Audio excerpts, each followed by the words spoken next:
Meet in order of the Attleboro School Committee. Please rise and salute the flag. I pledge allegiance to the flag of the United States of America and to the republic for which it stands, one nation, under God, indivisible, with liberty and justice for all.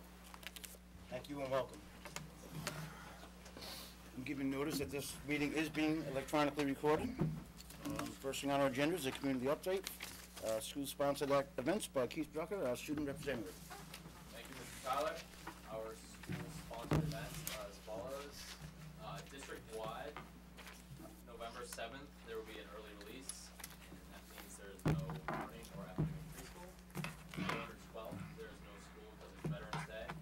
On November 14th, the Term 1 report cards will be distributed. And on November 15th, the Attleboro Special Education Parent Advisory Council, or ASPAC, will be held at 7 p.m. in the Brennan Middle School Library. And they will have an assistive technology information available, sponsored by Kathy Riley from the Integrated Center for Child Development. Here at the high school, November 8th, the Mr. AHS event will be held at 6:30 p.m. in the Bray Auditorium. November 13th, the school council meeting will be held at 6 p.m. in the principal's office. On November 14th, the parent advisory group meeting will be held at 5:30 p.m. in the mini auditorium. November 15th will be Blue Pride Night, and that will be held from 6:30 to 8:30 p.m. in the Bray Auditorium. And on November 16th, the homecoming dance will be held at 7 p.m. in the gym. At the middle schools, at Brennan, on November 8th, the talent show will be held at 6:30 p.m. in the cafetorium. On November 13th, the school council meeting will be held at 3:30 p.m. Also on November 13th, the PTO meeting will be held at 6:30 p.m. And finally, at Brennan, on November 16th, the annual turkey raffle will be held at 6 p.m. in the cafetorium. At Coelho, on November 14th, their PTO meeting will be held at 6:30 p.m. And at Wamsutta, on November 7th, the focus group for the superintendent search will be held at 6:30 p.m. And on November 14th at Wamsutta, their PTO meeting will be held at 6:30 p.m. At the elementary schools, at Hill Roberts, on November 14th, their focus group for the superintendent search will be held at 7 p.m. And November 20th, Hill Roberts' PTO meeting will be held at 7 p.m. in the library. At Hyman Fine, on November 8th, the focus group for the superintendent search will be held at 7 p.m. in the library. And on November 15th, the Title I parent breakfast will be held from 8:30 to 9 a.m. in the library. At Studley, on November 7th, the ELL parent workshop will be held from 6 to 7:45 p.m. and that's at Studley. And on November 14th, at Studley, the Title I parent breakfast will be held from 8:30 to 9 a.m. On November 15th, the focus group for the superintendent search will be held from 3:05 to 5:05 p.m. And on November 16th, the Studley students will be singing at the Providence Bruins game. That's cool. That's on the 16th. Finally, at Thatcher, or last but not second to last, Thatcher and ELC, on November 7th, the walking school bus begins at 8:10 a.m. and that starts at St. Joseph's parking lot. November 13th, the school council meeting will be held at 6:15 p.m. in the principal's conference room. Also on November 13th, their PTO meeting will be held at 7 p.m. in the cafeteria. On November 14th, the math parent support night will be held from 6:30 to 7:15 p.m. in the cafeteria. That's for grades 1 to 4 and 4 adults only. On November 14th, the last day for the walking school bus will be on the 14th, and that's at 8:10. Starts at 8:10 a.m. And finally, at Willett, on November 8th, the PTO meeting will be held at 7 p.m. in the library. On November 13th, Willett School Council meeting will be held at 3:30 p.m. And on November 15th, the focus group for the superintendent search will be held at 6:30 p.m. in the library. That concludes our school-sponsored event. Thank you, Keith. Okay. Thank you, Mr. Chairman. Just a couple of quick notes. The superintendent search focus group that's being held at Wamsutta is a combination Brennan family focus group and the Wamsutta family focus group, which was a reschedule because of the hurricane. And the November 15th, what is listed as the November 15th Studley focus group is actually just a staff focus group, and it's also not on the 15th. It's being rescheduled in conjunction with the principal of Studley. Thank you, Dan. Next, we have an approval of the minutes from October 15th, 2012. So moved. Second. Discussion? All those in favor? Aye. Opposed? Abstained? Motion passes. Open forum. Open forum, this is a time when members of the public may address the school committee. Open forum is not a time for committee members to engage in dialogue with members of the public. Guidelines for open forum are available to you at the podium. Please know that we are interested in what you have to say, but we cannot respond without background information on your issue. Please come forward to the podium and state your name and address for the record. Okay, nobody wishes to speak at open forum. Okay, moving on to the consent agenda. We have a motion vote to accept the generous donation from the Attleboro Elks Club of dictionaries for all third grade students. So moved. Discussion? All those in favor? Aye. Opposed? Abstained? Motion passes. We have a motion to vote to accept the donation of a $25 gift card to Hill Roberts Elementary School from Target for educational needs. So moved. Discussion? All those in favor? Aye. Opposed? Abstained? Motion passes. The motion to vote to accept a donation in the amount of $179.35 to the Warm Set of Gifts donations line from the Target's Take Charge of Education program. So moved. Discussion? All those in favor? Aye. Opposed? Abstained? Motion passes. We have a motion to vote to accept a donation in the amount of $32.62 from the Coca-Cola to Attleboro High School to be deposited in the gifts donations line. So moved. Discussion? All those in favor? Aye. Opposed? Abstained? Motion passes. We have a motion to vote to accept the donation of the following items to the Medical Assistant Program at Attleboro High School from Cardinal Health Incorporated. Disposable surgical masks with an estimated value of $400, disposable surgical gowns with an estimated value of $100, and surgeon gloves with an estimated value of $800. So moved. Discussion? All those in favor? Aye. Opposed? Abstained? Motion passes. Motion to vote to accept 4 tennis ball carts and 1 box of latex gloves, value to be determined, to Attleboro High School from Margaret Lynch. So moved. Discussion? All those in favor? Aye. Opposed? Abstained? Motion passes. We have a motion to vote to accept the donation of a $25 gift card to Studley Elementary School from Target for educational needs. So moved. Discussion? All those in favor? Aye. Opposed? Abstained? Motion passes.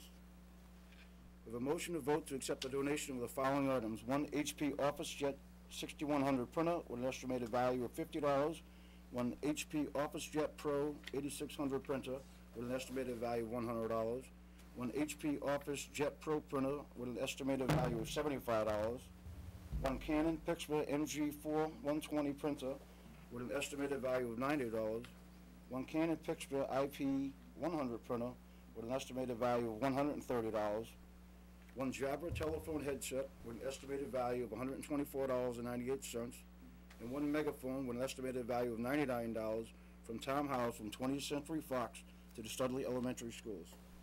So moved. Discussion?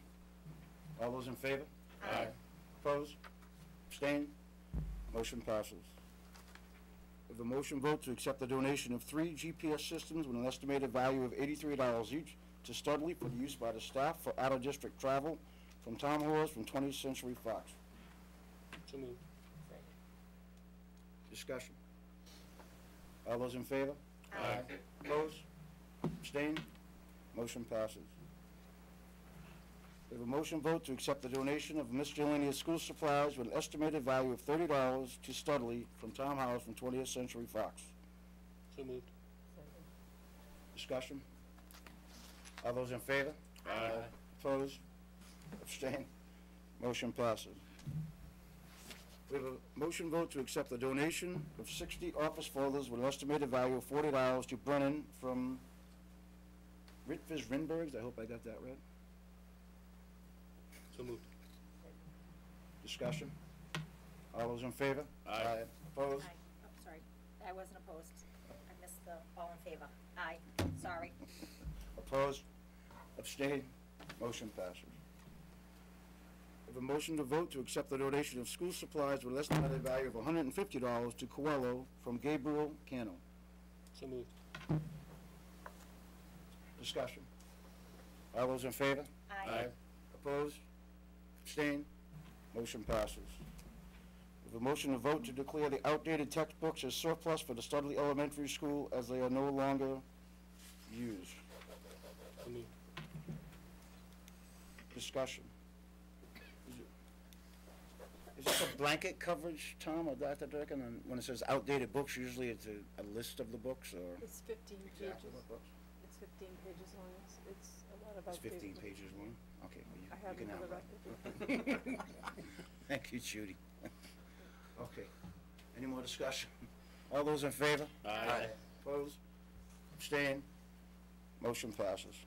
We have a request for approval of a field trip proposal for 8 Attleboro High School students to attend the Skills USA competition in Marlborough, Massachusetts on November 18th through the 20th, 2012. Funding source, fundraiser, student. So moved. Discussion. Just good luck at the skills competition. Absolutely. All those in favor? Aye. Opposed? Abstained? Bill? No, not abstaining. I just had a question for you after. Okay. Fine. Motion passes. Go ahead, Bill. I mean, all these donations are great, and I don't want to, I'm almost concerned about picking one off without talking about all of them, but I do know the Attleboro Elks Club, this is a donation that they've done for a few years now, is that correct? So, I mean, I think it's a great program that they're doing, trying to get dictionaries in the hands of all the elementary school kids, so my thanks to them. Absolutely. Absolutely. Very generous donation. Any more discussion? Okay. Moving on to new business. We have the Attleboro High School Whole Improvement Plan. Dr. Durkin, our superintendent, Dave Sawyer, assistant superintendent, Bill Rooney, the principal, Joe Connor, the assistant principal, and Martiano, I'm sorry, I hope I got that right. Montagno. Okay, thank you, Dr. Durkin. And Libby Murphy, Zelensky. Libby, the parent. Please step forward, please.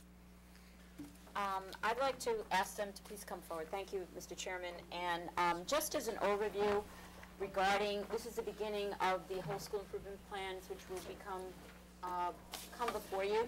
We plan to have the middle school ones presented November 19th and the elementary ones at the meeting in December. I want to be very definitive that this whole school improvement plan is a tremendous amount of work to not only put together but to develop as a roadmap. It is by no means the only work that goes on in our high school. It is to provide exactly what I said, a roadmap to navigate the school year focused on the goals that were reached last year and the goals we hope to reach this year. It is directly tied to the district improvement plan, and the goals that are set here are tied to the goals that I stated to you a few weeks ago. In addition, this plan leads to the administrators setting their goals as part of their performance evaluation, and I'm in the process of reviewing those as they tie to the leadership qualities that are needed to institute this plan. That not only deals with Mr. Rooney's goals as a principal, but also all the assistant principals, also Mr. Connor, Ms. York is here, Mr. Richmond, who's of the network program, and Ms. Edmonds of CTE. So I wanted to just make sure that you understood how this is connected. What I'm going to ask is Mr. Rooney to start off. We're delighted that the people who are here are from the school council. The whole school improvement plan is generally derived with them and requires their discussion. But before I go to that, I have Mr. Sawyer, who's going to briefly describe the elements that are going to be seen in all the whole school improvement plans so that you get a sense of the consistency. We do have a district template for the whole school improvement plan, so all the plans that you'll see in the coming meetings will follow the same format, and we revised that format this year to reflect the new evaluation system. So as Dr. Durkin talked about, not only are the plans in a consistent format, they're aligned both with the district goals that are sort of overarching the entire district, but also line up nicely with the teacher goal areas as well. So there's a direct alignment straight through the district, from the district goals to the school improvement goals to the educator goals that are in the evaluation system. And so we've sort of revised the way we're putting this together so that that clear alignment is more transparent. Mr. Rooney. Okay, thank you very much.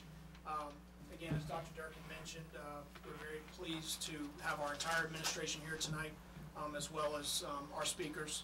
And as far as our whole school improvement plan, or also known as WISIP, is concerned, everything is tying into the growth and the achievement of all of our students. We want them to be able to excel in every avenue of their education, not only academically, but also socially as well as culturally. And the primary pieces of our WISIP boil down to exactly that. Mr. Connor, our assistant principal for curriculum, will speak about how we plan to measure that growth.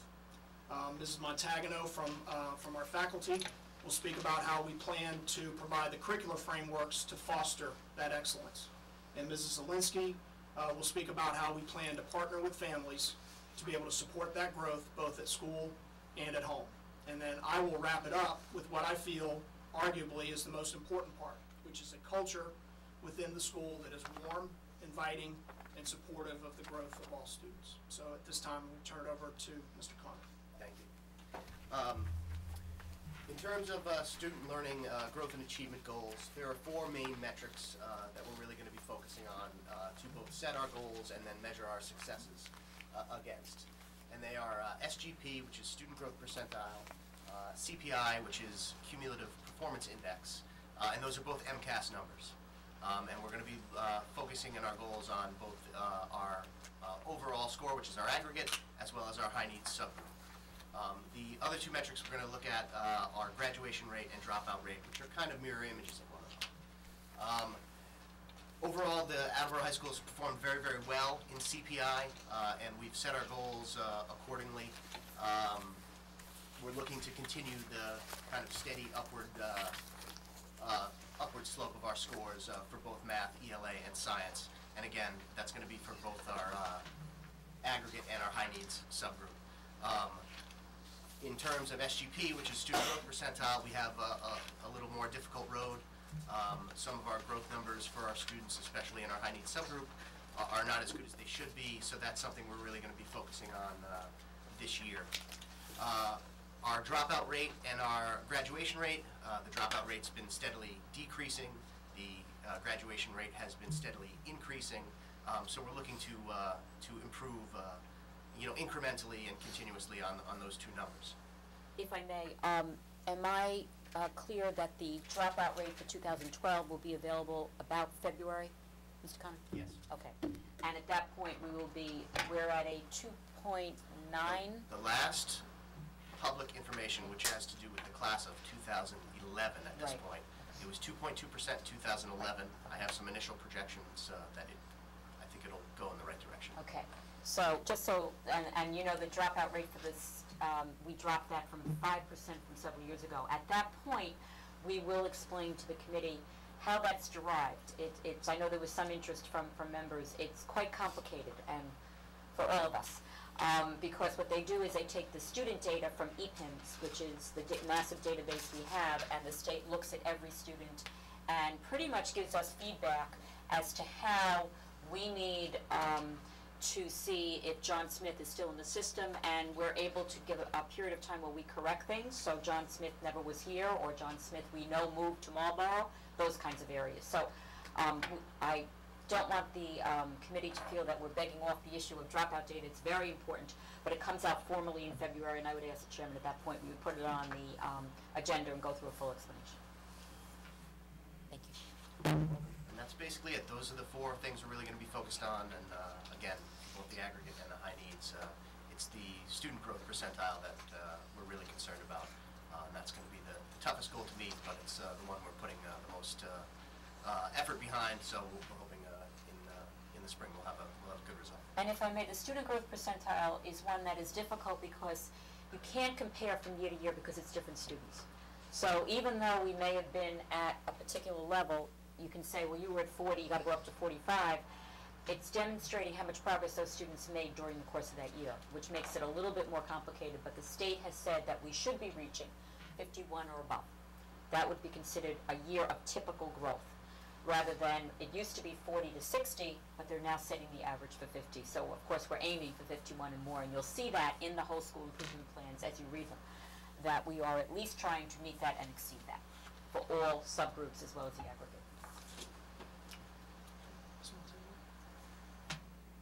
As part of the plan to implement the trimester, teachers develop new courses, curriculum, and assessments, making necessary adjustments in unit plans and pacing guides. As of November 29th, the high school will have successfully completed trimester 1. Although feedback has generally been positive, naturally as the curriculum comes to life, it will need to be refined. Formative assessments used throughout the trimester have certainly affected goal setting and defined needs for pacing and adjustments to summative assessments.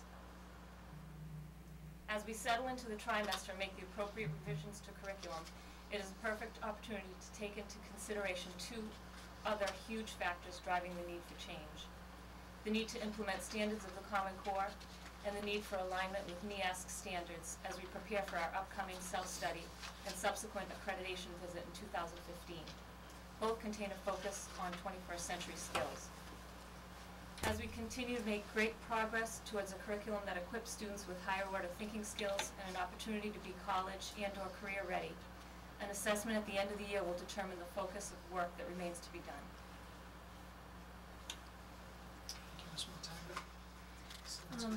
As part of the family and community engagement goals in the high school whole school improvement plan, communication with families is noted to be one of the high school's most important goals. The high school is trying to create a unified system for communicating with all stakeholders. The big part of this implementation is the rollout of the parent portal access to the Aspen network. Parents were able to receive their password for access to the network at Parents' Night in mid-October, and they continue to be able to get that information working with their student and their house office. Parents at this point can check the grades of their student and eventually will be able to check their assignments as well. The Attleboro High School website is up to date. Excuse me. I personally found it to be easily accessible, and I was able to find various pages within the site very easily compared to how it had been over the last couple of years. Another area that the school is making strides is in communicating through email use. Recognizing that the School Connect program is a positive form of communication, it is an intrusive and attention-demanding way to communicate on many levels. By further employing the use of electronic contacts, as in email use, the choice for the disruption is shifted to us as parents individually. And for example, you decide when you read your email versus having to be interrupted by potentially several phone calls if you have several students.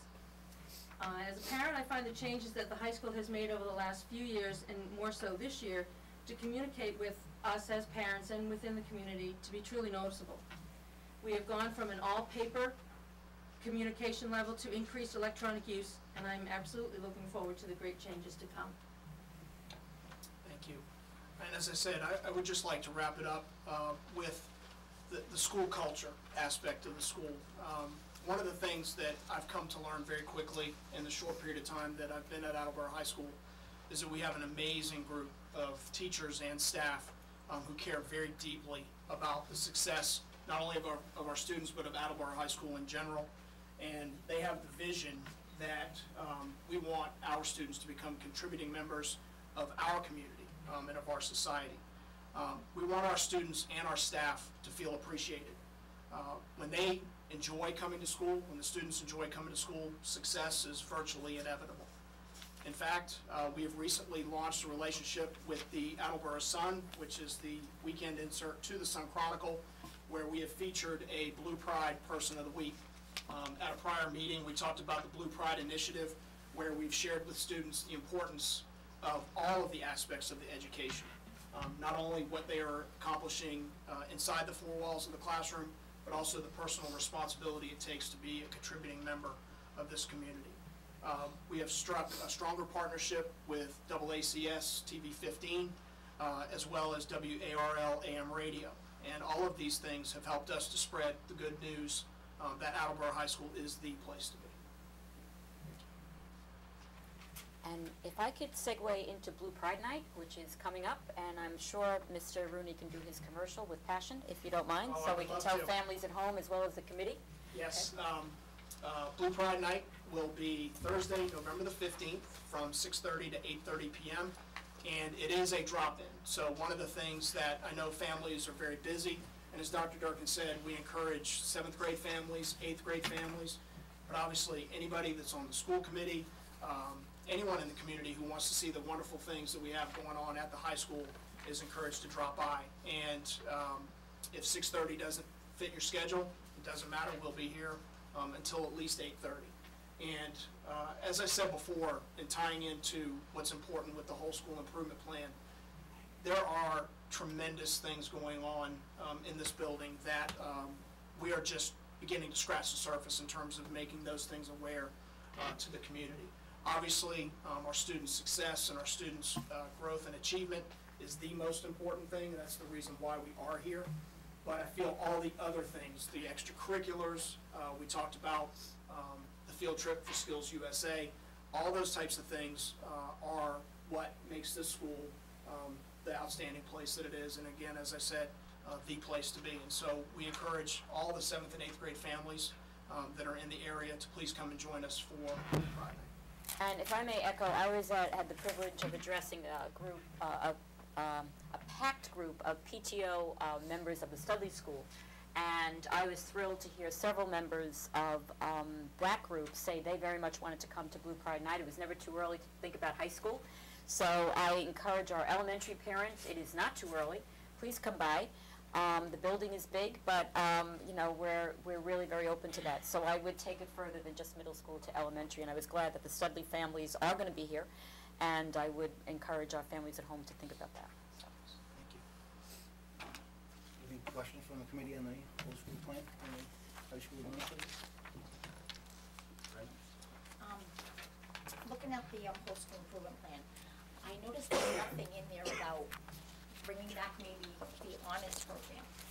I know that we've been investing a lot in AP and we have the college level, but at this stage, I know I've been getting a lot of emails, phone calls, very concerned about that honors program.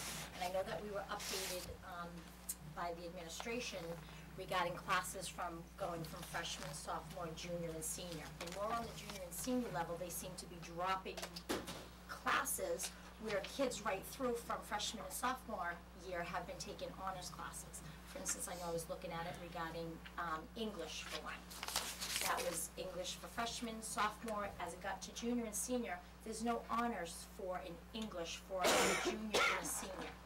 So I did not see that in this plan. I know it's been brought down to the curriculum level. I know it's been discussed at this level. So I'm looking for more something that we need to be equal to all levels, if you will. And I just didn't see that in your plan, so how do you look at it, as in taking away more honors programs, adding more AP, reducing, I know that they did, not a survey, but they were looking into certain AP classes, how it wasn't working, they need to bring back the honors classes. But what about your main subject like English? There is no option for that child who comes to the junior and senior level that has no honors program. They have a choice that they have to take AP or they have to take a college prep. So if you have somebody that wants to excel and maybe challenge themselves, but maybe English isn't their forte, there is nothing there for that child who freshman and sophomore year have been, doing maybe very well in honors and holding their own, where there's no programs like that for these as they become, gradually going up the ladder. So I didn't see that anything in here. And I'm really concerned, and my constituents are concerned, because they're asking me, little by little, there's more and more honors, no middle, it's either high or low. And that's what I'm seeing. So I just want to ask, how do you see that? How do you view that? Well, Mr. Connor gave a very impassioned speech to the curriculum subcommittee a couple weeks ago, and I'm going to allow him to comment on that in just a second. But I would like to say, first of all, I don't quite agree with the statement that there's nothing for that student, because there is something there. And what I mean by that is we have a culture where we encourage students to go into AP classes. And I do realize that that is a source of concern for some families. But I do believe that if they give us the opportunity to explain how a lot of data shows that students who enroll in AP classes, even if they don't make that qualifying score of a 3, a 4, or a 5, they are still so much more prepared for the rigor and the expectations of a college class. I realize that that's not exactly the answer that, you know, a parent who has a child who's been in sophomore honors English is necessarily looking for. But I've come from cultures in 2 other schools where advanced placement was a privilege, and there had to be an application process to get into that. And there were students who would give anything to be able to be in one of those advanced placement courses and to be able to prove themselves. And so I am very proud of the fact that I came into an environment, and I cannot take credit for it. Mr. Sawyer, Mr. Newman, Dr. Durkin, as well as Mr. Connor now in this new role, they have fostered that environment where if you have a hunger for excellence, if you have a desire to want to show that you can step up to the plate and go through the rigors of the expectations of a college class, you'll be allowed to do so. It's not in the whole school improvement plan, because when we put together a whole school improvement plan, obviously there are some intricate parts and there are some very prescriptive parts, but we are trying to look at it through the lens of the growth of all of the students. But I appreciate you giving me the opportunity to say that. Mr. Connor has a few other thoughts as well. I would just like to say that the only difference between this year and last is English 3-4 honors were dropped, as well as US 2 honors was dropped, and chemistry honors was brought back. So in total, we lost 2 honors classes essentially. We have 2 less than we did last year. So it hasn't been this massive sea change from last year to this year. It's a 2-class difference. And for those kids in English 3 and English 4, it might, and certainly the parents, it'd be a fairly serious change. But I guess we at the high school don't view it as a high and a low, but rather AP and college prep. We want to raise the standards across the board. We found that the best way to challenge kids and keep them accountable and keep their teachers accountable was through the AP programs, whereas the honors programs, and I'll defer to Mr. Sawyer, we lacked that accountability, and we found that it was not working in the best interest of students to have those classes right there. And with that said, I think we're all flexible thinkers, and we look at numbers and we look at kids and see how they do. I think the high school is unafraid to say, okay, this isn't working, and we're going to go back to the drawing board on this, as we did with chemistry. We lost the chemistry honors. We brought in the chemistry AP. We did not have success. Students didn't have success. So we went back to the drawing board, and now we're going to try a different approach. And I think if we find those results with English 3 and English 4, and the lack of honors classes, and we find it's not good for students in those AP courses, we might consider that. But I'd like to look at the number. I'm really excited about, we have just, really high enrollments in English literature and English language, which is the AP English 3 and AP English 4, if you will. We're very hopeful that the kids are going to do quite well, and it's going to be a change that the community will want to keep.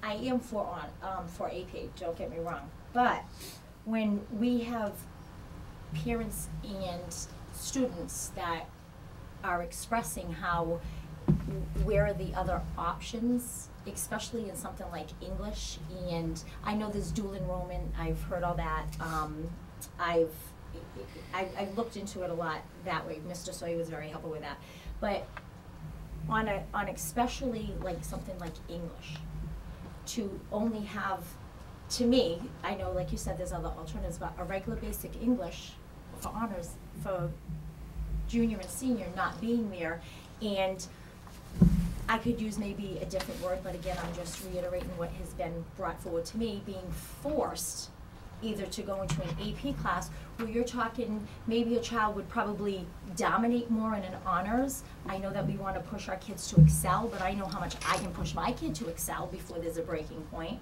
But when you have a child that probably isn't maybe ready for the AP class and is in a classroom with 30 other children, and that is factual, I've received the emails that, you know, from parents with their kids actually in these classes, and they need the attention where the ones that can excel and really have the drive to excel, where is the attention going to? And I've seen figures, I've saw it on the state websites and that. To me, there isn't a lot of 3, 4s, and 5s. That's what I see. I understand it looks good to have someone, you know, take an AP class, and whether you get a 1 or 2, but you tried. But, you know, not having another option for families, community, I don't know, it really doesn't settle, I guess, well. So, I mean, it's not about the honors and AP. I just wanted to see why it wasn't in here. You basically explained why it wasn't in here. That would be another topic for another day. But that was just, I just wanted to bring that up, because that was a big concern from parents at the high school level that are coming, and I guess maybe not to the parent side, but they're coming to me saying, you know, this is, I mean, we have kids that are taking 4 AP classes where these children don't have that other, maybe honors and 2 APs, that they're not having a life, if you will. And I see it, I've been there, it's coming to a head, and that's why I'm just kind of concerned. So I'm just kind of relaying what I'm hearing, and if there's other, you know, alternatives, that's wonderful. I know, like I said, I spoke to Mr. Sawyer, there's dual enrollment and things, but I just wanted to bring that, I guess, up front so you're aware of it now, but I just needed to know why it wasn't maybe a topic or anything that maybe that we're looking to. I know we look to see if, you know, students are passing, failing, and I know AP is a big push right now, but I still feel that there's too many kids in an AP class for even to try the ones that maybe could be struggling. And I've heard it from parents straight on. I mean, this isn't just coming from a book. This is coming from parents. This is coming from students. So that's all. I just wanted to just, you know, bring that up in the plan. But thank you. Thank you for your information. Bill? Thank you, Mr. Chairman. Just a little bit to Mrs. Furtado's point. I'm in my second trip through the high school at this point. One more to go after. In talking with the different teachers, because I think part of this came from the teachers, if I'm not mistaken, there wasn't that big of a difference from what they were teaching in the honors program and what the AP students were getting. It's just the honors kids weren't getting the recognition that the AP students were. And listening to my children's sophomore teachers, you know, they were very good about, you know, the student's ready for this, the student's ready for this, you know, so I think we need to take kind of the word from the teachers, both of, you know, what they see in the curriculum and what they see in our students as far as what classes they think they're ready for going forward in the next year. So far, I think it's been a good thing, so.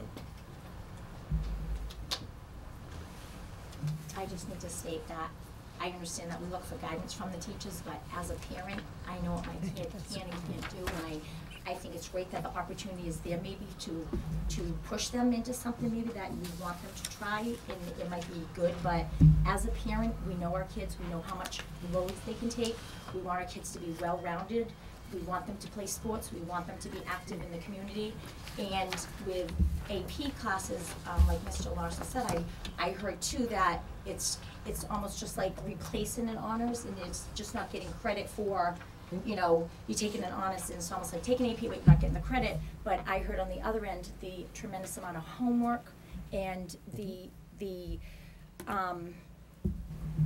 contact that the children have with, you know, with other things, like, you know, from dances with friends. There's just no time. There's just no time, and that is my concern. I did bring this point up to Mr. Sawyer about how parents were coming to me going hours of homework, hours, and it shouldn't be that way. And like Mr. Sawyer said, you should reach out either to your counselor or your teachers.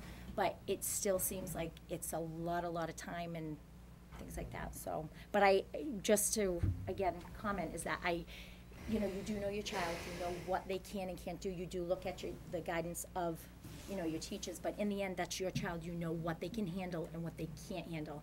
And when they can't handle it and there's not really that other alternative that you were looking for, to me, that could affect someone's education and for them to be moving forward. That's all.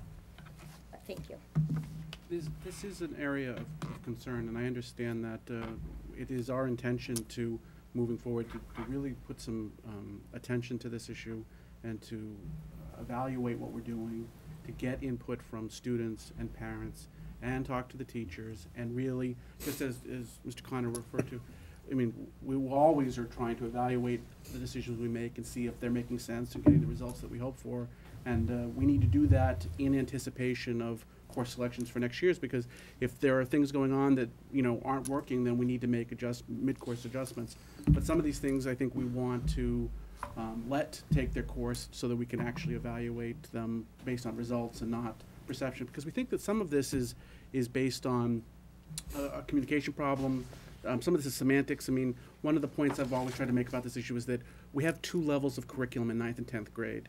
But suddenly when we get to 11th grade, there's this perception that we somehow need a 3rd level of curriculum, where, a standard and an advanced level work for 9th and 10th graders, but when we call that advanced level AP instead of honors, all of a sudden there's a need for a 3rd level. And that's something that I think we haven't done enough to explain and to educate people what's really going on.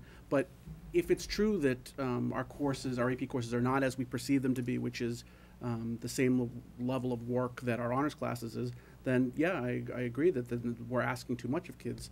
But I don't think that, it's not my perception that's what's happening, and that's why we need to take a look at this to see why is this an area of concern. And if I may, I would encourage any parent, it's very difficult without knowing who we're talking about, to please, these people here are here from 5:30 in the morning until very late at night, whether it's speaking to the teacher, whether it's speaking to the dean, whether it's speaking to the counselor, or other parents. One of the suggestions that was made was that perhaps we need to have parents and children in front of our AP night to talk about that experience, and to have them talk about how this has shifted their children in terms of a more focused excitement about learning. But clearly, if there is any child in any type of distress, that's been my mantra for several years, please call us. We can operate on, and if you're, comfortable calling at the school level, there's a number of people they can contact, so please do that. Dave? Thank you, Mr. Chairman. I have a question with regard to the presentation on the whole school improvement plan. But before I ask that, I would just make a comment to Mr. Sawyer's point, and I know that this is something that has been spoken about the curriculum subcommittee, and I believe you've spoken with Mr. O'Neill about it. When that assessment is done with regard to how students and teachers feel about the programs that are in place this year, I think it's important that the assessment be done and based on as substantive of evidence as we possibly can. And we need to speak to students, we need to speak to teachers. That's an important piece of it, but we also need to look at the actual data and determine whether or not we're drawing accurate conclusions or whether we're basing conclusions off of anecdotal evidence. And again, I absolutely think you should be speaking to teachers and students and parents and anyone else that you want to speak to, but I think we have to make sure that those are well-grounded conclusions. My question to Mr. Bruni, Mr. Rooney, Mr. Connor, and anyone else who wants to chime in, when we speak about Blue Pride Night, and feel free to state the date again for anyone who happens to be watching. November 15th, correct. Am I correct in saying that you've tried to incorporate sort of more of the whole school experience and not just the extracurricular programs? And so I would imagine the AP programs will be represented at the Blue Pride Night as well. And could you just talk a little bit more about how we try to incorporate everything into that night in terms of what's being offered and what students and families can be exposed to if they take the time to come? Sure. Colleen Neslin, who's our events manager, does a fantastic job of putting the whole evening together. And you do bring up a very good point that our content coordinators and department heads will have tables. Those tables go all the way through the principal's lobby, all the way down the hallway, towards the gymnasium and the pool. for parents to come and students to come and ask questions. You know, if you want to ask a question about AP US history, you're going to ask it, you know, at the same table where you would be asking a question about, you know, college geography. We also, Mrs. Zielinski and some of our other parents who are on the parent advisory group will have a table as well. Sometimes parents like to ask questions of other parents. They feel that there's a safety element there in terms of, you know, being able to speak a common language and ask questions about, you know, the expectations and the climate that are within the school. But then again, you know, we also, throughout the gymnasium, we have a lot of our co-curricular activities represented there as well. And so it is, you know, although I have not experienced it, from what I understand, it's a wonderful night in that you can see, you know, the entire cross-section of what Attleboro High School is all about. And it's November 15th. November 15th, 6:30 to 8:30. And that's been communicated throughout the middle schools, elementary schools. And they will also, if I'm correct, be doing a School Connect to Okay. remind families about that, and we'll have it on the website as well as on Channel 9, I believe. Great, thank you. I mean, I just have a statement to kind of listen back to what Brenda and Bill and everybody had to say. I mean, are we, you know, we're really in a unique school. That's part of the, why things are done there. We're a vocational school and a traditional high school. So when you're trying to melt both those things together, at one time or another, something is going to go. I mean, is that a correct statement? I mean, we have to look at both. I'm listening to what Brenda's saying, and I'm listening to what Mr. Rooney said. Yes, we want to prepare everybody for college, but in the reality, we know we have a great CTE program because some of the students are not going to go to college. But we want them to be successful in their career. So that's one line of class would probably be best suited for them. And then the other thing, run a traditional high school, we want them to go to college, and we want them to have all, you know, available resources to them. So, I mean, is that, you know, the uniqueness of this school obviously has a lot to do with how we handle that. I mean, can you touch on that, Mr. It is comprehensive in every sense of the word, and you know, I've said this in various forums before. This is, you know, a comprehensive high school like this, other than when I was growing up and my father was a teacher and a coach at a comprehensive high school. This is my only experience with a comprehensive high school, and it's been very redeeming for me to be able to see students of all abilities, all different types of socioeconomic backgrounds, and all different types of interests, you know, be able to come into one building every single day and, you know, barring a few certain situations, there is something for everybody here. And, you know, Mrs. Furtado's point about, you know, class sizes is certainly a valid one. But I want to make sure that we're not necessarily painting the picture that that's only in AP classes. Class sizes in general are tough, and that's because these are tough economic times. I wouldn't want somebody who's in a college algebra class to think that just because they're also in a class of 26 or 27 that they're any less important than an AP student who's in an AP calculus class of 26 or 27. So you know, we're doing the best we can with what we have, and I think we're doing wonderful things. I mean, the fact that we have 70% of our students who took AP exams in 2011 and 2012 making a qualifying score of 3, 4, or 5 is a fantastic statistic in my eyes, especially given the fact of how inclusive we are and how open we are in terms of students who can take those courses. Chris? I'll be addressing a great deal of this subject in my report on the curriculum subcommittee, and Dave and I have met subsequent to the last meeting, and I'm sure we'll be meeting again soon, so I'd really love to move this along if we can. Thank you. I think my last question, I know Mr. Connor can answer this one. Usually when we talk about a benchmark or a guideline, we use state and national standards or levels. That's correct. When we talk AP courses, then we bring in the global. Well, the Now, why state number is that important being there too. utilized? You know, last year, 71%, I believe, and I'm sorry I don't have the numbers in front of me. I probably gave them to you guys at the subcommittee meeting. The state is 74. 74. So we're 71. We're at 71% of our kids.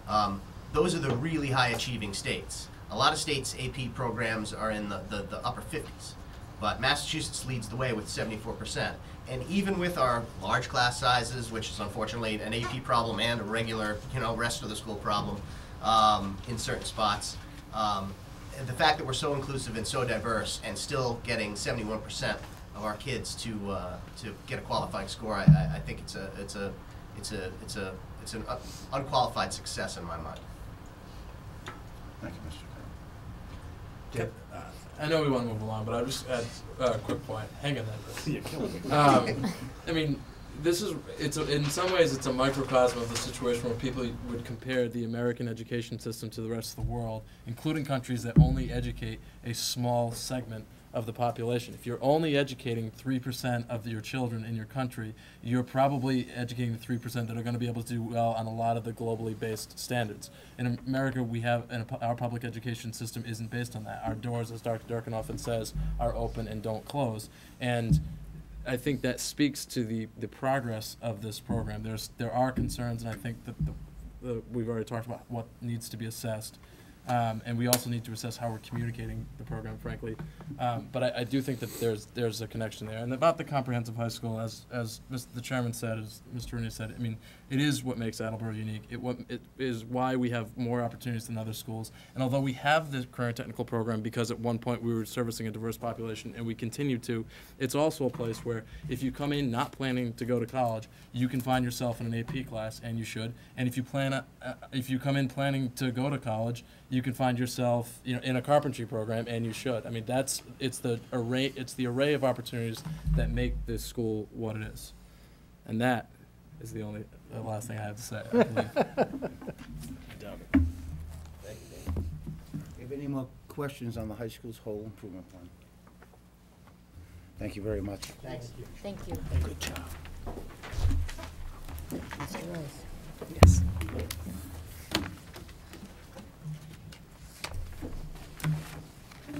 Okay, our next item on the new business is a transportation update by Tom Rose, our business manager. Yes, Mr. Chair. 3 things to say.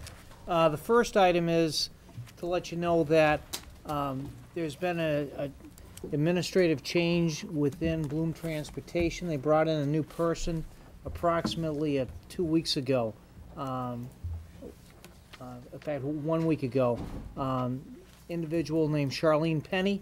She's the one that's now running really the day-to-day operation within the Bloom Transportation Office, and she's doing a good job. The other individual that she was working closely with, Arlene Menard, she is still around. She's still working for Bloom, but she's going to be working out of their Taunton office.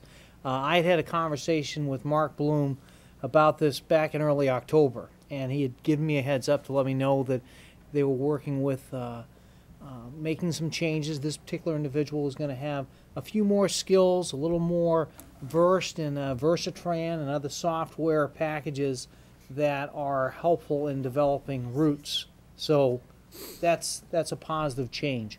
And Arlene Menard did a heck of a job as well while she was supporting the school system and continues to. That's the first thing I want to mention. The second thing I want to mention was that the routes are still continuing to get tweaked. God bless you. And that's simply because we know that there are parents that want additional services, they want additional stops. We're doing everything we can to service as many parents and as many students as we possibly can. I've been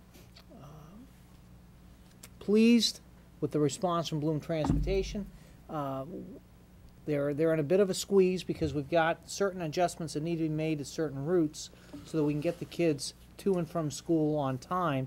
Yet in addition to that, we also don't want to eliminate too many bus stops and have parents have to have their kids walk a further distance than the parents would like. So we're trying to draw a compromise, and those are ongoing changes, but I'm happy to say that the number of changes has significantly reduced, number of requirements, or the number of requests has significantly reduced since the start of the school year, which is standard.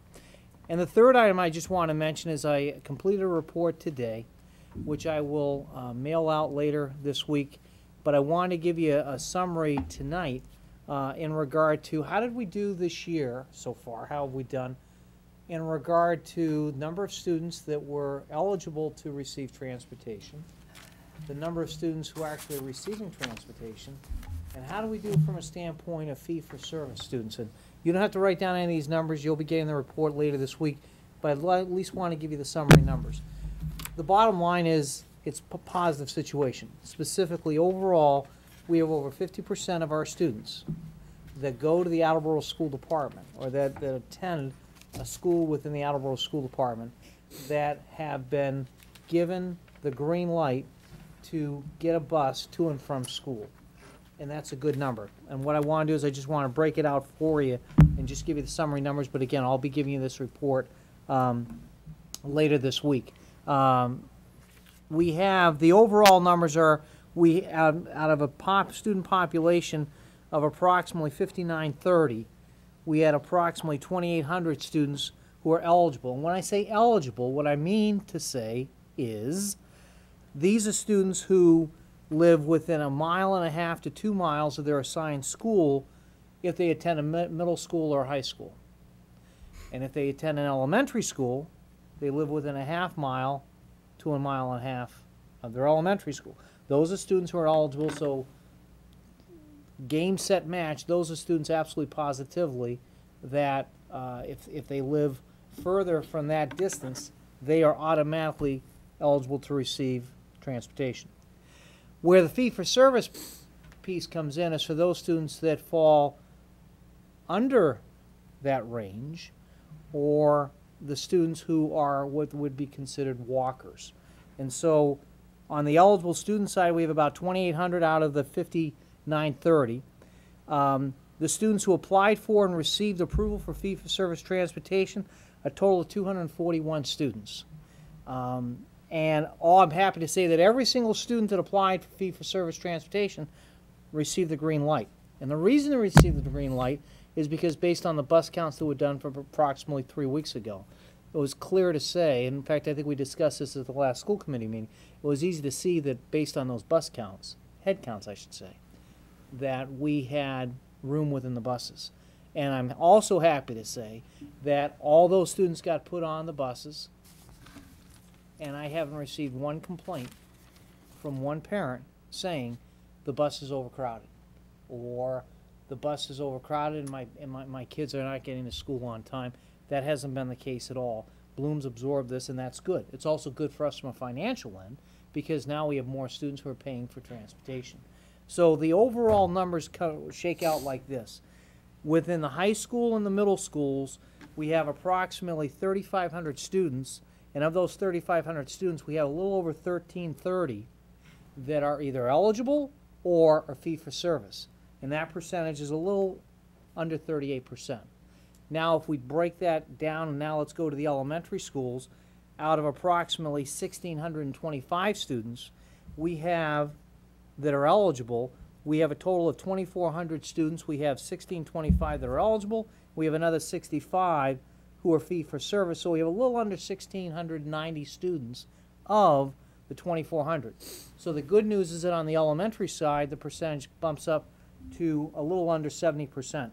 So overall, the numbers are, we've got approximately a little over 3,000 students who are either eligible or fee-for-service out of a student population of about 5,930. Good news, good news, good news. Whenever we can get fee-for-service students on the bus, we want to. And now we're just continuing to work with the schools and with Bloom Transportation and fine-tuning the routes and trying to get our kids to and from school as quickly as possible. And it's not perfect, but we're making some good progress, and we're making tweaks where they need to be. I can't possibly say enough about the job, incredible job that the principals and their staff have done in accepting and receiving the kids in the morning, getting the kids on the bus in the afternoon. With a 4-tiered shift, the rippling effect can be significant. The principals, everybody's pitching in beautifully, as well as terrific support from the Attleboro School Department Transportation Office with Terry Edwards and Terry Tower and with Sue St. Cyr, working with Bloom. So that's my transportation report. Let me stop talking and give you a chance to ask questions or make any comments. Questions? I think just a comment, Tom. I do appreciate you updating the committee on the personnel change at Bloom. That has caused problems in the past when this was done and the committee wasn't timely informed. So I do appreciate you bringing that up. And as on the fee for service, a phenomenal job. I haven't received one complaint, and I don't think anybody from this committee has either. So with that many amount of students, trying to put that puzzle together, I know it was a lot of hard work by a lot of good hard-working people, and truly appreciate it, and I'm sure it's much more appreciated by the parents that are, being able to have their children bused. So again, thank you. And Bill? Actually, the flip side of getting calls about problems, I've actually had a couple calls complimenting Tom Rose because of the parents working with Mr. Rose on issues. Really enjoy working with him, and the fact he was calling them back timely and getting back to him when he said they was going to, and it was great to hear. It really was. Thank you. Dave? Thank you. Just sometimes we forget that we can report the good calls as well. So, Mr. Rose, a lot of folks have commented on yourself and the staff in the transportation office. So if you could just convey our gratitude to them as well. Thank you very much. Any more questions on the transportation? Okay. Moving on to our next item is the high school track and field complex. Again, Tom Rose, the businessman. Yes, Mr. Chair, thank you very much. The purpose of this motion is to give the city the green light to move forward on the athletic complex. Now, you'll notice that the motion that's in front of you tonight is a little bit different than the motion that you got in your packets. And the reason is because what we've done is we've added on one more sentence.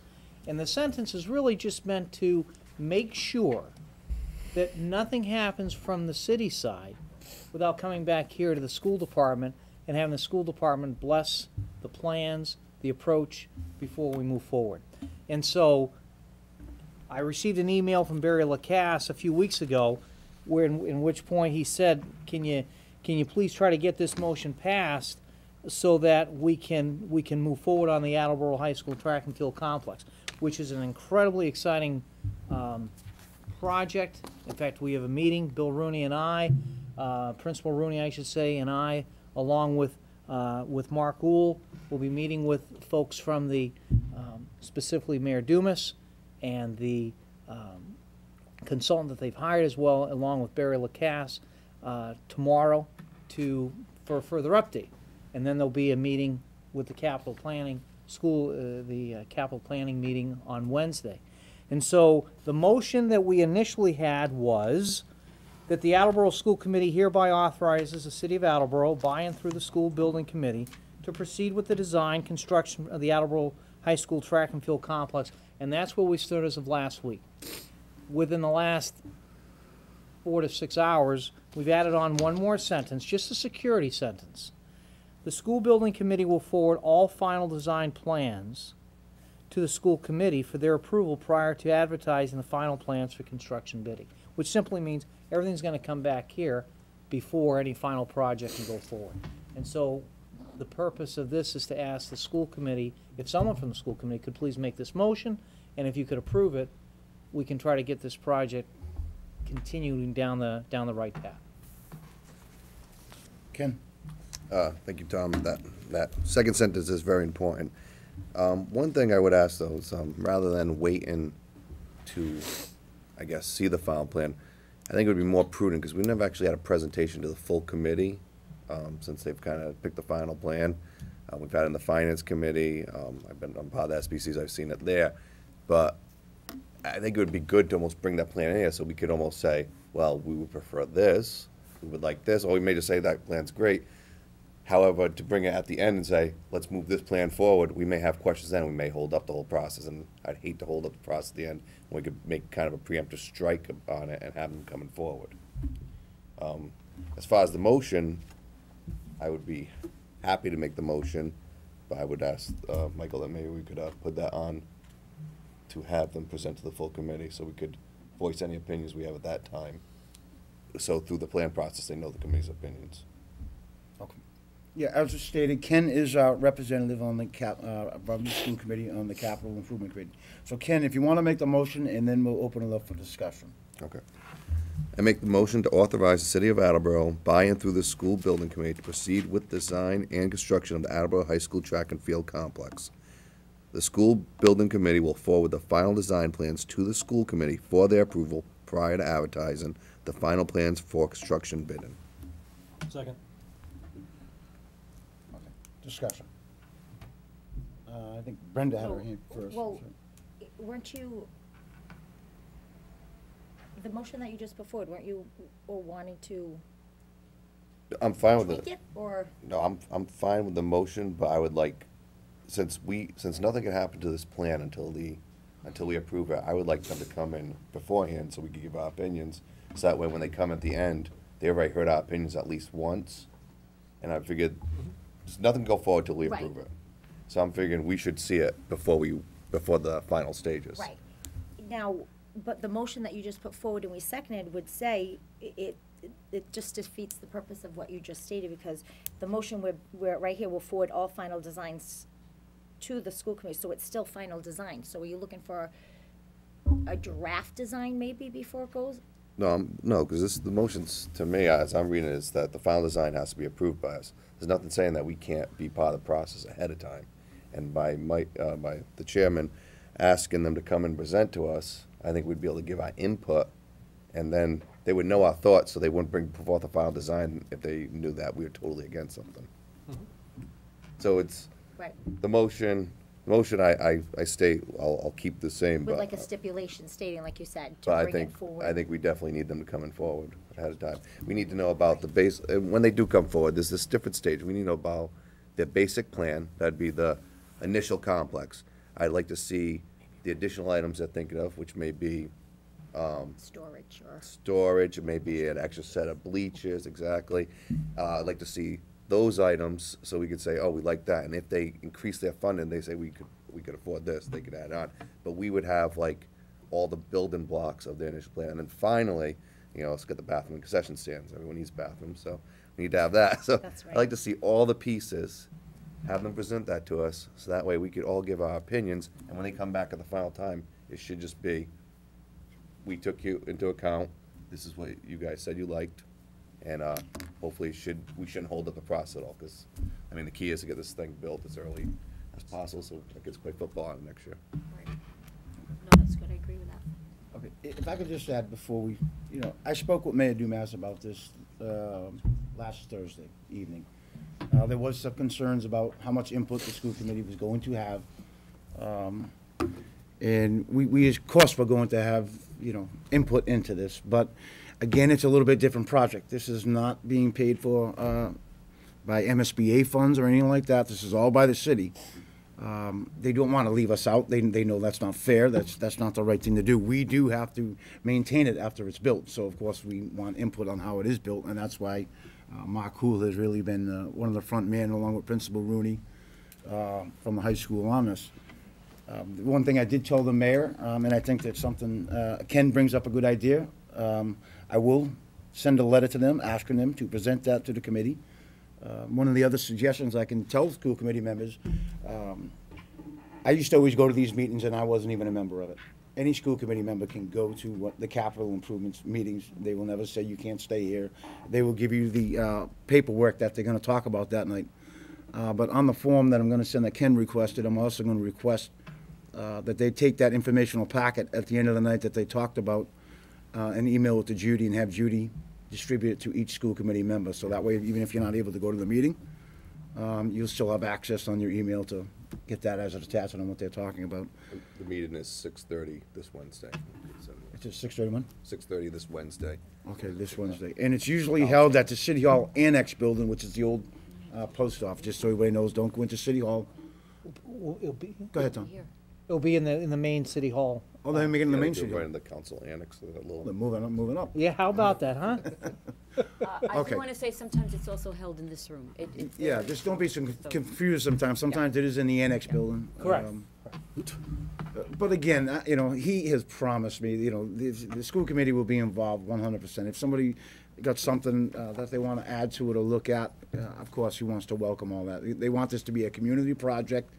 They definitely don't want somebody on the side saying, well, I didn't have any input into that, and I should have had. So that's not the plan. He basically stated to me, the motion came out of, basically came from Deb Gould, wanted the city auditor. And it's because normally the bills would go to something being built at the schools, they would go to the school department first. That's not the case on this. They would be going directly, that's basically what the motion is, directly billing the city. So the designs, the plans, anything else that's involved will be directly through City Hall. It will not go through the schools. So, I know, Chris, you had a question. I just had a quick question. Do you know, do we have an architect for the project yet, or is it just a consultant working with an architect? Where are we The at this point? consultants, oh, were you about to answer, Tom? Yes, I was. First of all, let me jump in.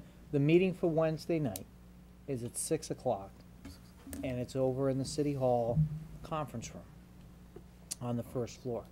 The answer to your question, Chris, is yes, the name of the company that has been hired is, and through the city, is Gale Associates, and we have been working with Gale Associates, and they're doing a bang of job. And the primary purpose of Wednesday night's meeting, and what tomorrow, at 10 o'clock, we're going to get a preview of the meeting of what Gale's going to present. And the mayor wanted to make darn sure that he was on board with what they're going to present at the meeting on Wednesday night. Okay. So that if there's some adjustments, there's approximately a day and a half. But the primary purpose of the meeting on Wednesday night is going to be for Gale Associates to say, here's where we stand Right. in regard to progress made so far. And committee, do you have any questions or comments or any adjustments that you recommend? So it's pretty much like an updated status report. Okay. But the answer is yes, it's Gale and Associates, and they're working very hard. The plans look beautiful, and they're making, the main individual involved has really worked very, very hard and has been very responsive. Awesome. I can't wait to see it. You're welcome. Ken? Yeah, I mean, I think we will have a lot of input in this as we get really the final approval, well, on the school committee side for the plans. Well, I just think that I'll just kind of repeat myself to say, it's important to get this meeting sooner than later, just because I would prefer that we all give our input early rather than at the end. We don't want to wait till the final drawing's done, and then they have to go back, and it could be hold up everything a month. So if we could all get our thoughts in early, I think that'd be preferable. I would take it through the finance, but I think the finance committee's already looked at it twice. So I think it should probably, at this point, just come to a full committee. That's my suggestion, Mr. Chair. I don't know. Ken, you want to restate the motion, please? I make the motion to authorize the City of Attleboro by and through the School Building Committee to proceed with the design and construction of the Attleboro High School track and field complex. The School Building Committee will forward all final design plans to the school committee for their approval prior to advertising the final plans for construction bidding. So the motion has been read, it has been seconded, and we have had a discussion on it. So I'm going to call for a roll call vote. Mr. O'Neill? I'm sorry. Yes. Oh. I just have one more comment I just want to make. I will definitely approve in this motion, but with the stipulation of what Mr. Parent stated, and obviously what you did also with mentioning of, the packets and things being brought forward to the school committee. So I just wanted to make sure with that stipulation of what Ken said, that's why I'll be approving this motion. So I just want to make sure we're all in agreement of what the motion is, the motion in what Mr. Parent brought forward. Okay, with a letter of presentation and then a letter asking to keep informed of all capital improvement committee's agenda items. Okay. I just want to make sure that is just made aware for everyone. Sorry. All right. Okay, Okay. thank you. I'm sorry, Mr. O'Neill? Yes. Mr. Murphy? Yes. Ms. Furtado? Yes. Mr. Tyler, yes. Mr. Parent? Yes. Mr. Lawson? Yes. Ms. Zito? Yes. Motion passes. Okay, moving on to personnel report. Dave Sawyer, Assistant Superintendent. I have 3 items on the report this evening. The first is a resignation. Rebecca Dean, bus driver, resigned effective October 12th. We have 2 appointments. The first is Ann Frances Schback as a bus driver, but she is filling the vacancy that we started the year with. So with the resignation of Ms. Dean, we now are back to another vacancy. And then one more appointment, Kelly St. Pierre is a SPED inclusion teacher at Hill Roberts effective October 15th. Mr. Parent had asked what grades she services, and those are grades 3 and 4. Okay. Thank you, Dave. That concludes my report. Okay, next item on the new business, the vote to approve a memorandum of agreement between the school committee and the Attleboro Public Schools Administrators Association RE, the educator evaluation system. I think everybody received that MOA in their packets. Just to give a brief background before that, the executive board, Ms. Furtado, Ms. Crowe, and myself, along with Mr. Sawyer and Dr. Durkin, met with the Administrators Association. And if Dr. Durkin wanted to give a brief thing to the committee about. Sure. Essentially, what the association agreed to was the fact that they would accept the state system, and within that year, look at any modifications. It's rather similar to what we have bargained with the teachers. The same rubrics, the same, it's different for administrators, and we're pleased to see that on the administrative side, that we will be working with the same document and get back to the committee on any type of changes that may need to be negotiated as we go forward. Okay, so I'm going to make a motion to approve the memorandum of agreement between the school committee and the Attleboro Public School Administrative Assistant Association on the educator evaluation system. Second. Discussion. All those in favor? Aye. Opposed? Abstained? Motion passes. I would just like to add, if all negotiations were like that, we would love to do negotiations every night, because it was a great conversation. Okay, moving on to committee reports. Finance, Facilities, and Procurement Subcommittee, Mr. Ken Pin. We had a finance meeting on the 24th, which, right, first time ever, no motions came out of. The minutes are attached. If everyone's reviewed, please contact Tom or anyone on the finance committee with any questions. We do have 3 bills and warrants this week to go through. First one in the amount of $413,481.94, dated October 17, 2012, which appropriations make up $379,203.71. Special funds of $3,970.03. Federal and state grants $23,514.18. Total revolving accounts $6,794.02. Second one dated October 24, 2012, appropriation, a total amount of $171,253.84, of which appropriations make up $92,400.63, special funds of $6,145.38, federal and state grants $67,421.13, public funds of $200, revolving funds of $5,086.07. Last one dated for October 31st, 2012. Total warrant of $836,419.59, for which encumbrances and appropriations make up $589.63.31. Special funds of $12,070.68. Federal and state grants of $14,202.42. Revolving funds of $220,543.18. Our next meeting will be held Wednesday, November 28th at 7 p.m. And that, Mr. Chair, concludes our business. Thank you, Ken. Moving on to Curriculum and Instruction Subcommittee, Mr. O'Neill. Thank you, Mr. Chairman. The Curriculum Subcommittee met on October 21st. We heard a presentation regarding the Coelho Specials rotation from Principal Andrew Bowles and Assistant Principal Susan Fortin and Susan Casey, who is the K-12 Arts Coordinator. This pilot program is in early stages but shows a great deal of promise. It is set up almost as a semester within a semester. The arts specials, rather than rotating through the week, are clustered into the semester in 25-day increments. So it allows for better curriculum coordination between arts and the regular classes, and allows teachers the opportunity to plan better and target curriculum towards specific projects and goals. It provides more consistency for children, so that if a class is missed, it's not as many days before they get that class again. So if you missed art on Monday, you don't have to wait until Thursday or Friday to get it again. You get it tomorrow. So it works like I said, a semester within a semester. So students are missing less, and this also seems to have the added benefit of reducing disciplinary action for things like not being ready for gym class. Gym is probably the only subject of any concern in the program in that it's not stretched across the semester. But they have found that students' times in the mile run have improved. So there's a lot to be said for that, too. Other bonuses, it allowed Coelho to keep class sizes smaller, even though 25 students were enrolled just before the start of the school year. So they did not run over in class size.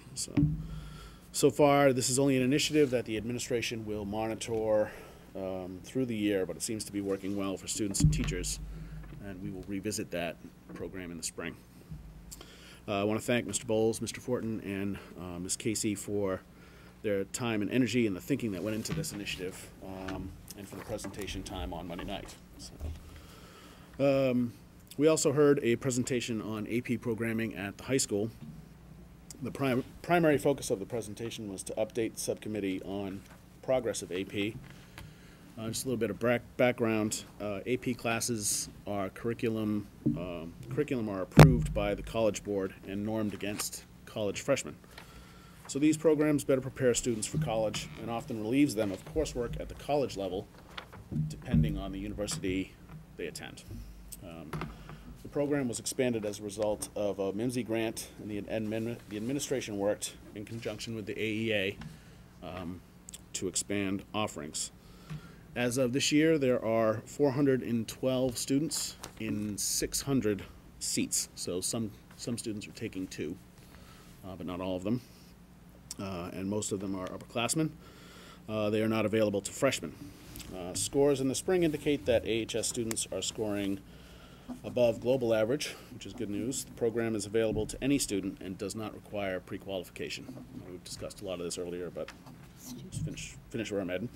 There are 13 courses students have scored highest in environmental science, physics, and U.S. history. It's important to note that AP looks better on college transcripts. Universities recognize the value of a more stringent curriculum requirements of AP and the learning and studying skills gained in AP courses.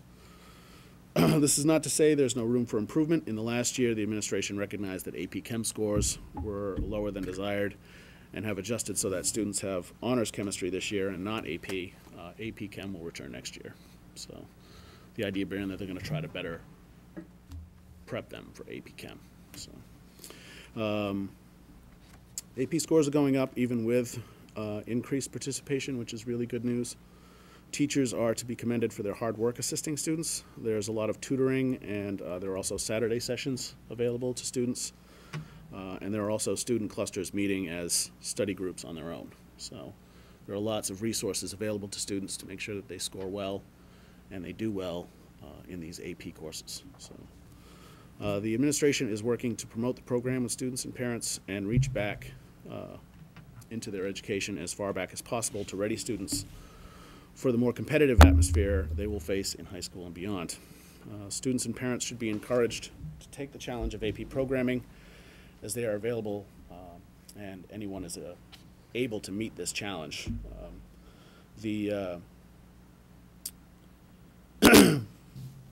Excuse me. The RTT, the Race to the Top reward program, is going to sunset. Is it the end of this year or next year? We're talking about They get a the MIMSI award. the MIMSI award. Yeah, next year is the last. Okay, year. so that's going to sunset, but it will continue to be important for parents and students to commit to AP programming, as there is a real benefit continuing beyond high school to be gained by the rigor of this program. The program, as Dave mentioned, will continue to evolve as the administration builds on strengths and corrects for any perceived weaknesses. Increasing our AP offerings is a direction that will inspire creative and competitive thinkers. It's the best way to ready our children for the challenges they will face in an increasingly global economy. I think the administration is to be commended, and our teachers are to be commended for the effort and time that goes into expanding the AP offerings, and we should encourage continuing to expand AP offering in the coming years. So that concludes my report.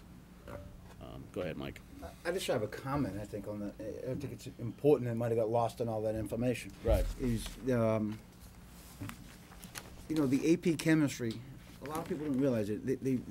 It's almost like they said they keep pushing AP, and to a certain extreme that's probably true. But they're also not afraid to blow something up and say it's not working. We need to reevaluate it. We need to readjust, if you will, before we bring it back, and that's important. A lot of people don't know. They say, well, you know what? They probably just keep tinkering with it until they get it right, and maybe the kids will kind of pay the price in the meantime to a degree, and that's not true. They're willing to say, hey, we need to look at this whole thing again before we start it back up. We understand it's important, so I think that's very good for the public to know that. You know, it's not, yeah, we made a decision, so we're going to stick by it through hell and high water. That's not the situation. They analyze and look at everything, so that's just important to know. Yeah, and I think it's also worthy to note that the teachers are really step up their efforts in regards to this in terms of supporting the students, providing them all the support that they need to be successful in AP programming. Like we said earlier, Mr. Sawyer is willing to, hear how the program is running as time goes by and make adjustments if necessary. But we should be, if we are going to make adjustments, it should be based on hard factual evidence. And now I've heard from parents as well, but I would hate for us to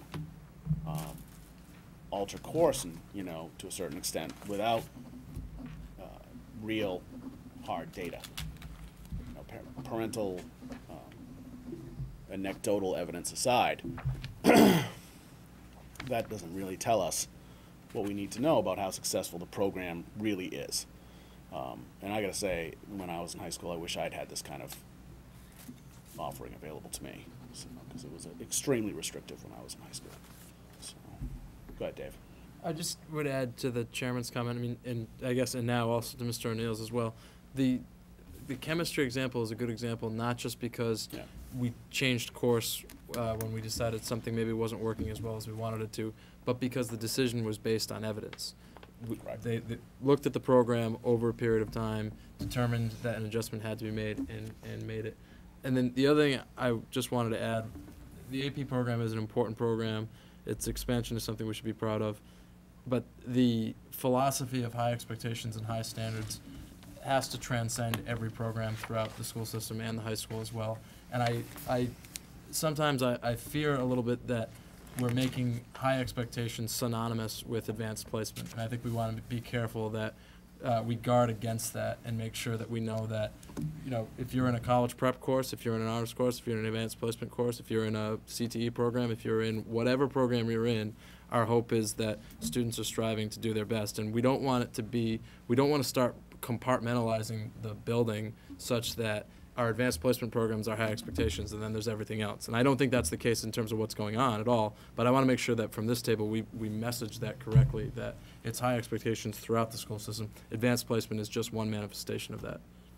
I'd like to add that, across the board, teachers who get involved with the AP program, because, originally it was only a handful of teachers who got to teach these classes, and now we have a large number of teachers who are involved. They all report that their experience with the AP curriculum and the AP instructional practices has affected their other classes. That as they realize that more kids can meet the AP standard than we ever understood, they also are starting to realize that the kids in their other classes can reach a higher standard than they ever thought they could. And so it's raising expectations across the building. That's an important component of the program that's hard to really quantify.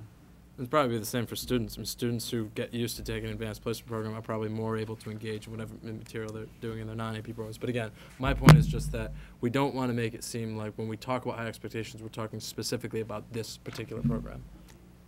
If I may, Mr. Chairman, I think that point, we would not be showing the outpacing of the state and the accelerated learning we've done if high expectations were not a critical part from pre-K all the way through grade 12. So I appreciate that comment. And as much as we want to appreciate the hard work of our AP teachers, every teacher from pre-K through grade 12, whoever is in front of them, which is the daunting task of public education, is doing well with our students to stress them that they can stretch more, they can do more, and we have brilliance here in Attleboro. So I thank you for recognizing that and understanding that it's not just a pocket of students who get to grade 10 and 11 to say, oh, gee, I'm going to try this, but it's all that preparation and work before, and our kids can do very well, and we're proud of what they do. So.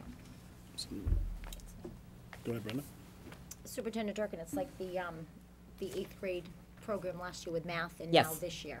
Accelerated learning, Yes. accelerated math, yes. For, like an Algebra 1 in 8th grade, wasn't it? Like that was Yes, kind of. and we ended up, because so many students were eligible, we opened up more classes. So, which means that that is a different pacing, and those classes are doing very well. And they're getting a head start on those math course standards, which, as you know, are changing radically for next year. So we want to give our children every opportunity to be able to succeed at that. So, exciting work. That concludes my report, Mr. Chairman. I do have questions for him. Sorry, I know we were on that. Last page, there was just a spelling error. Second paragraph, Mr. Larson, Larsen, and it's O-N. Yep. Last time we checked, right there. Second do you see it? Second paragraph? Right, yeah.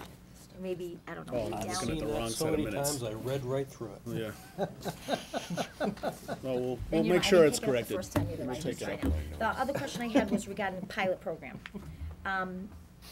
I received phone calls about the specials. Oh, okay. I'm neither for nor against regarding the pilot program for the specials. Right. Now, when it comes to a pilot program, I mean, this was something like we had the way that I look at this is something just like we had with like the trimesters. Like that was a pilot program that they tried to, well, they implemented, but it was, you know, brought forward to the school committee after the fact. Did we know about this pilot program in the beginning? I didn't, was it brought to curriculum? Was it something that they said, hey, you know, I think, and again, by reading and listening to you and hearing what, you know, went on, it seems like it could be. Yeah, the program's going really well. It could, right, exactly. Yeah. So I'm neither for nor against, but I'm just saying, for a pilot program, especially with curriculum, I know that, you know, the school committee's purview over that. So I didn't know, was that Believe brought we up had. before? I can't recall. I mean, this is an administrative operation. I mean, this is a sort of frontline operational issue. I'm not sure. But curriculum, I know, is I don't under think it was, well, our purview, so I just No, it didn't know, wasn't- was Yeah, it but I brought mean- It wasn't before, the first that's time I all. had heard it, so I'm Yeah, I mean, guessing I that we had remember- had a presentation on it before. I don't know why I remember it being presented here. I did. I think we had it here. Because in I this knew when- meeting- in this room. All right, well, my only concern is, I guess, is because when school started, this was brought forward to the parents, and they were kind of like, oh my God, what are you talking about, blah, blah, blah. Like I said, I'm neither for nor against, it's a work in progress, but for a pilot program, we as a school committee need to oversee the curriculum and things that, you know, happen. So I was just wondering, I know I saw in here it was offered through, or you mentioned offered for all 3 middle schools, and they opt out, and it was only for, that's what I've heard. Was What? that something that, it was put out there for all 3 middle schools to engage, but only one of them did? As far as I know, this was Oh, okay, specific All right. to Coelho. Twella, yeah. Right, I but don't did you remember hear, it being okay, discussed, all right. any being implemented All anywhere right, else. no, well, it was just brought to my attention that it was, offered to all 3 middle schools. They opted out, but you didn't hear anything like that? No, Okay. nobody told me that. But I just wanted to know, because it is a pilot program, is curriculum involved, and that is the school committee's purview of what, you know, is going on. So I if I just may- wanted to know if it was Yeah, I brought, I don't. let I was gonna that's just all, interject, I don't just think wanted to try. I didn't know Chris if is gonna it be was- able to answer the question, that's all. I'm almost saying, Well, I I don't just wanted think to know if it Chris was is gonna brought be up able, I think it's gonna have to before. come from Like, a I member of didn't the know- administration. I'll do my best. I mean, I Right. inherited this one. But my understanding is that there was a presentation to all 3 middle schools at some point last year. Oh, okay, And that Coelho's the one that, it was sort of a Coelho idea, so Coelho's the one that actually did it. So you're not mistaken that. okay, And I believe Sue Casey mentioned something about Oh, that okay. in her presentation. She may have. But, I mean, there wasn't like it wasn't a formal proposal or anything like that. It was just, we're thinking about doing this. They talked about it with the other middle schools. They said, oh, well, let it get back to us on how it goes. So, and then in terms of curriculum, the curriculum's unchanged. This is really a difference in Like- scheduling. So, I mean, just to clarify. right, okay. I wouldn't call this a change to the curriculum. I would call this a scheduling choice. I think that's what I was trying to say when I said this was an administrative, operational change. Frontline. Frontline, yeah. I think what Brenda's point might be that it probably would have been proper to give the committee a presentation sometime in maybe August before the program was initiated, since the principal come on in July to the committee about how they were going to initiate a new type of program at that school. I mean, is that Right, the and well, my context of- biggest concern too is that when parents walk into something that is totally new and not aware of things, again, where is the parent involvement? Like, just communication. Again, it was just another thing to add for communication, which, you know what I mean, it would have been nice for them to realize that their son, daughter is getting, 6 weeks of something, because they're so used of, what was done previously. I mean, it affected the whole school, so that's why. But I just wanted to know if it was brought to, like you said, in August. It should have been brought forward before maybe it was implemented, that's all. And like I said, I'm for nor against. I mean, it sounds like this might be a resolution, or it might, be a good thing, but I'm just saying, when we get phone calls and we don't have the communication, and we're saying, what's going on, and how does this function, and, my kid's not getting any more gym, or this, or that, it's like, okay, well, wait a minute. And again, it just, No one will the way argue it comes off. the value Yeah. of informing the school committee, right? so, I mean, Can't, it's just, yeah. argue that one. But, I mean, just generally speaking, I mean, we don't really interfere with the principal's authority to schedule Right. their building, Okay. so that's. We don't either. Huh? We don't either. We just like to be informed would be nice, that's all. Yeah, I mean, I think briefings are always good. You keep them coming. The more important piece, as I see it, with regard to communication, is if we want to make sure that the Brennan and Wamsutta staffs are being informed as to what Coelho has learned from this experience. So we appreciate the presentation at the Coelho Subcommittee, but I'm sure that there's a lot of the activity in the spring. to right, follow that up there'll be a on. lot of communication between the schools. So if this program does benefit students, then we can share it with the other middle schools.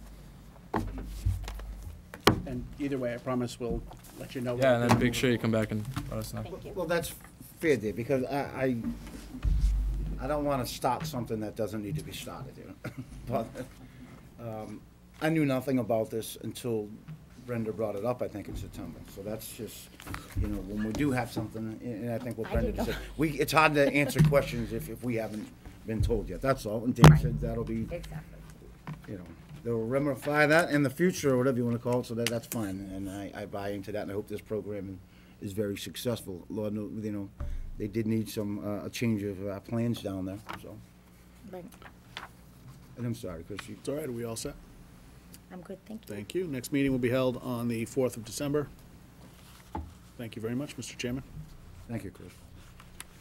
Okay, moving on to Policy Subcommittee, Brenda Vitato. Okay, we have draft minutes that was brought, it was not approved at the policy subcommittee because they were ready to be voted on, so I brought it up to the full committee. At this time, we do not have a quorum of the policy subcommittee, so I'm asking if, Mr. Chair, you would, Yes, the chair abstains from voting, we have a, as long as we have the 2 unanimous members on the policy, yes. correct. then If go not, forward. then it would, okay. So, I'm making a motion, I guess, to approve the minutes from our October 22nd policy subcommittee meeting. Second. Any discussion? All in favor? Aye. Aye. Any opposed? Any abstentions? Abstention. Judy noted, perfect, okay, so Motion minutes passes. all set, thank you, Mr. Chairman. Okay, we have a bunch of policies being brought forward. The reason why these policies were brought forward was everybody received from MASC. I had Judy put in for the policy news. These were just updates that MASC recommended, and back in July, so I had Judy just pull the policies and we updated them. And I'm gonna go through them. If you have any questions, let me know. There are a couple toward the end that I do have some information that I need to be noted to the committee and the public. All right, so the first one we have is for approval for policy AC, non-discrimination. Second. Are you doing one big motion for all of them? You know what, I should ask before I do that. Thank you, Ken.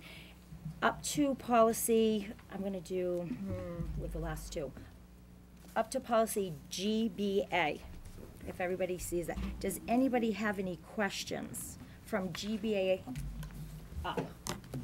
'Cause if you do, okay, because I'd like to try to do a big So that's the motion. first because- 7 you're Brenda, Yes. I think what would be that prudent okay? about this is just name the policy as you go down and make a blanket on policy AC, ECA. Well, yeah, but I just wanna make sure if anybody has any, I thought it'd be easier, so then I can just go right through them, but no one has, all right, so I'm just gonna go, okay. I make a motion for approval of policy AC, non-discrimination, policy ACA, non-discrimination on the basis of sex, BEC, executive session, EBC, emergency plans. There's an EBC exhibit with that one, just known for medical response plan. Also, an exhibit EBC E2 for emergency medical plan and ambulance procedure. And also EBC E3, automated external defibrillators. And we have GBA, equal employment opportunities. Second? Okay. Any discussion? Hearing none, all in favor? Aye. Any opposed? Any abstentions? 0. Thank you, Judy. Those will be tabled for 2 weeks. Go from there. Okay, so now we have a motion to, for policy GCF, professional staff hiring. Second. Okay, so now we'll have discussion. GBA, do you have, I'm just gonna pull it right now. Yep, go ahead. The committee would sees on the agenda that I initially voted against this amendment at the subcommittee level. As I've conferred with both the chairman and Mr. Furtado, I'm happy to essentially withdraw my objection and vote in favor of it at the full committee level.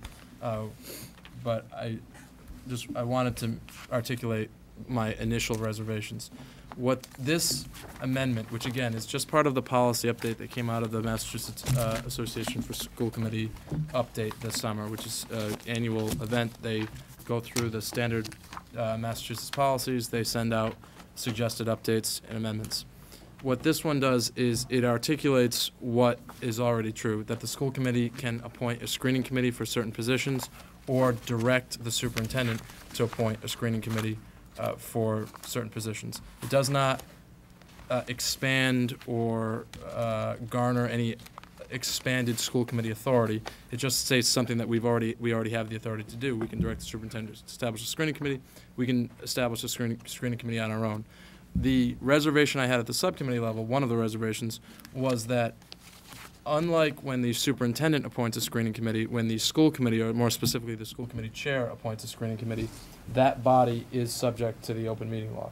That was why when we've hired for positions before in which the chair established the screening committee, the process followed a process that would be more similar to a superintendent interview process than other positions. Mr. Rose knows that well. His interview, finalist interview, was in public, in open session. This policy, I don't have any reservations about this policy, as I do most policies that are implemented wisely. As long as the committee uses sound judgment, and I certainly think that this committee would, when we establish a screening committee versus when we would direct the superintendent to establish a screening committee, there really isn't any issue with this as I see it. In addition to the open meeting law issue, there is a practicality issue where when we're getting into positions other than the position of superintendent, our authority to appoint someone is a shared authority with the superintendent, and frankly, it's more of a confirmation authority as opposed to an appointment authority. The superintendent is the only individual who can appoint positions or really nominate people to those other positions. Given that, from a practical standpoint, our school committee or any hypothetical school committee down the road would not want to be traveling along a parallel track with regard to a hiring process when ultimately we don't have the exclusive authority to do the hiring. So again, nothing wrong with the language of the policy as long as it's used wisely, and I would just note that for the record as we move forward with this. Anybody else? And I just want to let the committee know that Mr. Murphy did have that concern, and I did consult with MASC, the experts in the ones who we go to if there's any questions with policies or updates. And I did make a point regarding your concerns, especially about the open meeting law, and they saw nothing that it would violate any kind of terms or laws. So I did look into it, just to let you know. I did, ask the questions that some of them that you had concerns. So I just want to make that aware that. If I could just, I appreciate that very much, that you took the time to confer with them. It does not surprise me that the organization that authored the policy would, I certainly wouldn't think that they would author a policy and then say, yeah, but by the way, we think that's in violation of the law. And I agree with that. I agree with their assessment.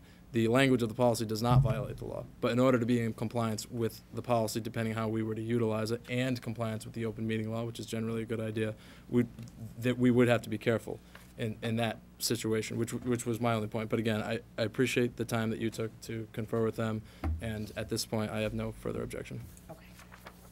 So no other discussion? Okay, all in favor? Aye. Any abstained? Any opposes? Nope. Judy passes. Thank you. The last two, we have MJLC, Student Health Services and Requirements, and M-JLCA, Physical Examinations of Students. And there was two things I just want to relay, is that there, I'm just gonna read it from the superintendent, and there was concern from some committee members to make sure that this is, put out there, that the removal on one of the policies in front of you here, I believe it's the JLCA, is the ones for the, school physician will be available for those families who, for economic reasons, do not have a primary care physician. This line needed to be removed for several reasons. First, because the school physician does not do physicals.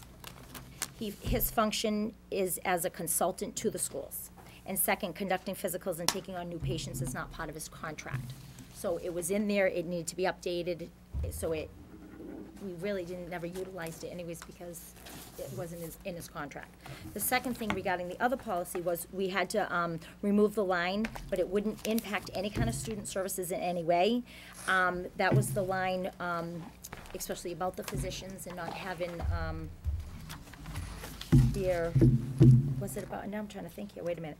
It was about the, them not being able to have access to health care. So the nurses in the school buildings will continue to use the multiple resources available to them to make sure students are covered by insurance and to establish a medical home for these families.